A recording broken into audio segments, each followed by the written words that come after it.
ये कहानी है एक परिवार की। एक गांव में सुखी परिवार रहता था। उस परिवार में 3 भाई और एक बहन थी। उनके माँ बाप उन चारों से बेहद प्यार करते थे, मगर बीच वाले बेटे से थोड़ा सा परेशान थे, क्योंकि बड़ा बेटा पढ़ लिख कर डॉक्टर बन गया और छोटा बेटा भी पढ़ लिख कर इंजीनियर बन गया था। मगर उनका बीच वाला बेटा बिल्कुल गंवार और आवारा ही बनकर रह गया। अब उनके 2 बेटे डॉक्टर और इंजीनियर ने शादी भी कर ली थी, और कुछ महीने के बाद ही उनकी बेटी की भी एक अच्छे से घराने से रिश्ता आ गई थी। मगर बीच वाले बेटा अभी भी कुंवारा ही था, क्योंकि वो बिल्कुल अनपढ़ और गंवार था। कहीं पर मजदूरी का छोटा सा काम करता था, इसलिए वो शादी के लिए कोई भी लड़की से नहीं मिल रहा था। उसके माँ बाप उससे बहुत परेशान हो चुके थे। अब जब भी उसकी बहन अपने मायके आती तो पहले वो अपने डॉक्टर व और इंजीनियर भाइयों से मिलती थी, मगर बीच वाले भाई से वो बहुत कम मिलती थी, क्योंकि वो उसे ज़्यादा पैसे नहीं दे पाता था। लेकिन फिर भी वो अपनी बहन से बहुत प्यार करता था।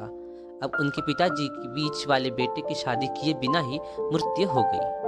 उनकी माँ ने सोचा कि कहीं अब किसी के मुंह से बंटवारा की बात ना निकल आए, इसलिए अपने बेटे को इसलिए अपने ही गांव की एक सीधी साधी लड़की से अपने गंवार लड़के की शादी करवा दी। शादी होते ही न जाने क्या हुआ, अब उसका अनपढ़ बेटा पूरा मन लगाकर काम करने लगा और पहले से कहीं ज़्यादा मेहनत भी करने लगा। अब तो उसे कोई भी दोस्त बुलाने आता तो वो उसे यही कहता, पहले तो मैं जैसे तैसे अकेले कमाकर खा लेता था, मगर अब मेरी शादी हो गई है तो मुझे अपनी पत्नी के लिए भी कमाना पड़ता है, और कल को आने वाले बच्चे के लिए भी तो कुछ सोचना पड़ेगा।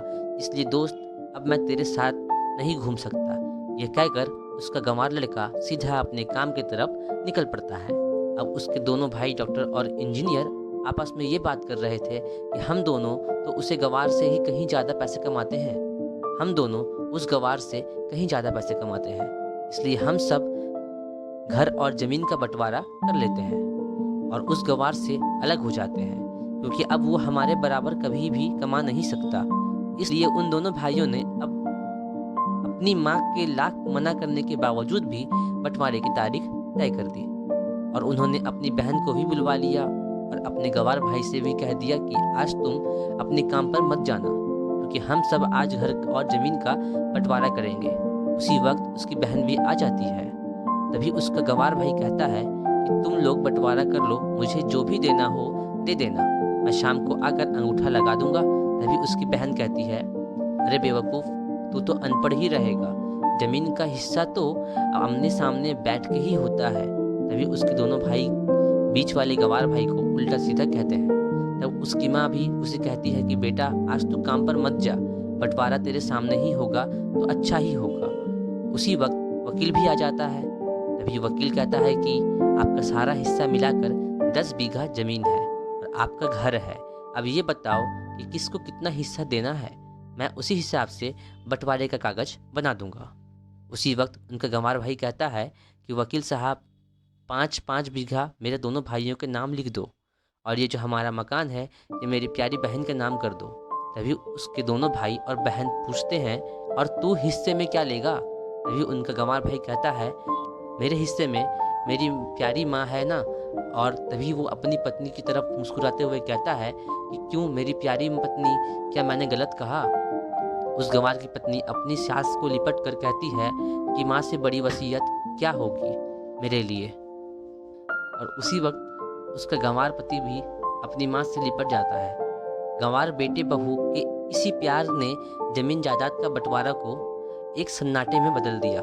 तभी बहन अपने गंवार भाई के गले लगकर रोते हुए कहती है कि माफ़ कर दो भैया, मैं आपको समझ नहीं सकी। तभी उसका भाई कहता है कि मेरी प्यारी बहन, इस घर में जितने अधिकार हमारा है उतना ही अधिकार तेरा भी है, और रही बात बंटवारे की, तो बंटवारा नहीं करने से हमारा जीवन रुक तो नहीं जाएगा। क्यों करते हैं हम ऐसा बंटवारा? क्या हम एक साथ मिलकर नहीं रह सकते, जैसे हम बचपन में मिलकर रहते थे?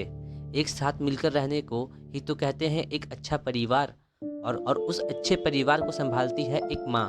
तभी उसके दोनों भाई ही बहुत शर्मिंदा होते हैं, और वो बंटवारे को सभी कागज को फाड़ के फेंक देते हैं, और उस दिन के बाद से ही उनका पूरा परिवार एक साथ खुशी खुशी रहने लग जाता है। तो ये थी एक परिवार की कहानी। अगर कहानी अच्छी लगी हो तो वीडियो को लाइक करें, चैनल को सब्सक्राइब करें।